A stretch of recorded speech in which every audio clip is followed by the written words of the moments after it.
जब हम भगवान देवादिदेव महादेव को जल चढ़ाने के लिए जाते हैं, भगवान शंकर के मंदिर में पहुंचते हैं, शंकर भगवान को जब एक लोटा जल चढ़ाने के लिए उनके करीब में पहुंचते हैं और जब हम दिल से उसको पुकारते हुए, भले हम कुछ ना कहें, कुछ भी ना बोलें, हम अपने मुख से एक शब्द भी ना बोलें, तो भी तब हम भगवान शंकर को श्री शिवाय नमस्तुभ्यम कहते हुए जब जल समर्पित करते हैं तो भोले बाबा समझ जाते हैं, मेरे शंकर समझ जाते हैं कि ये क्यों मेरे दरवाजे पर जल चढ़ाने को आया है, ये क्यों पहुंचा है मेरे पास में, ये क्यों आया है, इसको क्या चाहिए,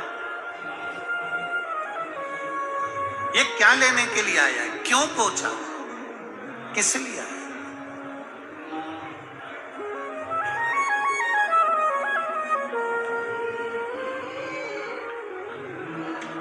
शंकर उस दशा को जान जाते हैं कि इसको क्या चाहिए, क्या लेने के लिए आया।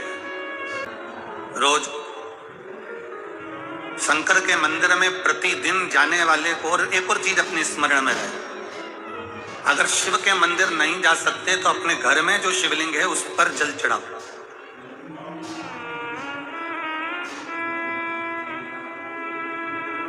और यदि आप अपने शंकर के घर में शिवलिंग पर भी जल नहीं चढ़ा पा रहे हो तो किसी बेलपत्री का वृक्ष हो, उस वृक्ष के नीचे भी जल चढ़ाओ। और कभी मौका मिल जाए, कभी भगवान शंकर की बड़ी करुणा हो जाए, भगवान शंकर की बड़ी उदारता हो जाए, भगवान शंकर की बड़ी कृपा हो जाए, बड़ी कृपा हो जाए,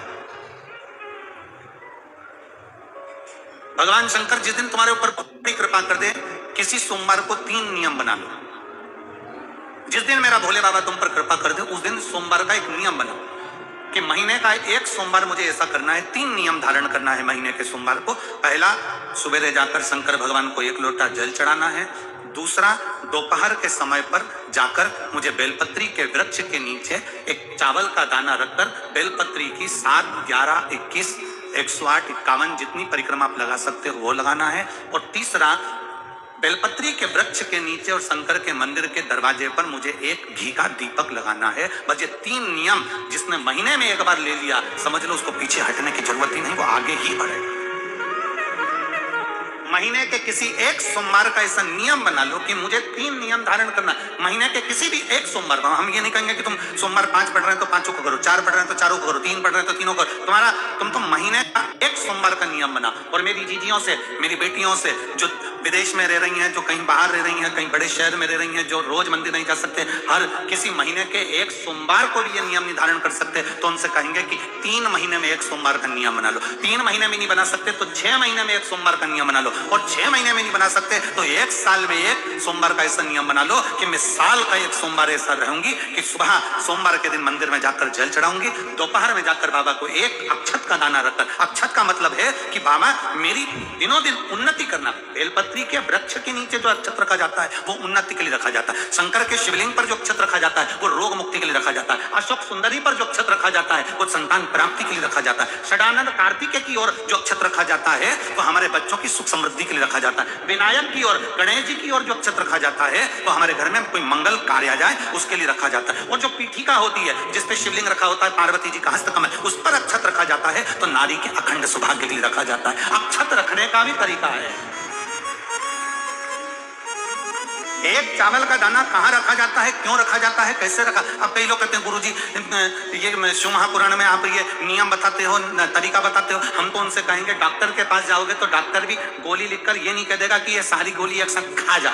डॉक्टर भी कहेगा ये गोली सुबह खाना है, ये गोली शाम को खाना है, ये गोली दोपहर में खाना, ये गोली भूखे रहकर खाना। बोलो सही है कि गलत है? ये रात्रि को खाना खाने के बाद खा लेना, ये खाना खाने के पहले, ये नाश्ते के पहले। और सुनो ये दवाई, ये वाली पीछे वाली जो दवाई लो ना, इसको दूध से लेना, ये वाली जो दवाई लो ना, इसको पानी से लेना। और सुनो ये डब्बी है, इसको पानी में मिलाकर फिर पीना। दवाई लेने का भी तरीका है, उसी तरह शिव महापुराण में एक एक अक्षत का भी तरीका और एक एक बेलपत्री का भी तरीका। अब मान लो कई लोग कहते हैं गुरुजी आप ये तरीका बताते हो शिव पुराण के माध्यम से, कई लोगों के मन में संशय जागता है। तो अगर हम एक साथ चावल चढ़ा दे तो उसका क्या तरीका है? तो हमारा निवेदन है डॉक्टर जो दवाई ले एक ही बार में निपटा जाए, एक ही बार में खा ले। दवाई एक बार में पूरी खा गए असर नहीं करेगी। इसमें डॉक्टर का कोई दोष नहीं है, उसने तो बताया था ऐसे लेना ऐसे लेना। और तुमने डॉक्टर साहब ने पूछा दवाई पूरी ली, शाम की दवाई भूल गई थी, सवेरे की दवाई भूल गई थी, ये दवाई भूल गई थी। डॉक्टर कहेगा हमने तो नियम बताया, तब तुमने नहीं खाई, तो असर कहां से करेगी? तुम असर कब करती है? जब हम पूजन के तरीके को जान जाएं, जब हम अर्चना के तरीके को जाएं। आप साल भर का एक सोमवार निकाल लो, 6 महीने का एक सोमवार निकाल लो, 3 महीने का एक सोमवार निकाल लो, महीने का एक सोमवार निकाल लो, अपने से दिल में बन जाए तो एक सोमवार ऐसा निकालो जिसके 3 नियम धारण हो। पहला, उसी सोमवार जिसको कर रहे हो उस दिन सुबह जल चढ़ाना। दूसरे, दोपहर के समय पर जाकर बेलपत्री के वृक्ष के नीचे एक चावल का दाना रखना और परिक्रमा बेलपत्र की जितनी तुमसे बन जाए, जितनी तुम्हारे शरीर की कैपेसिटी, जितना तुम्हारा शरीर चलते बन जाए,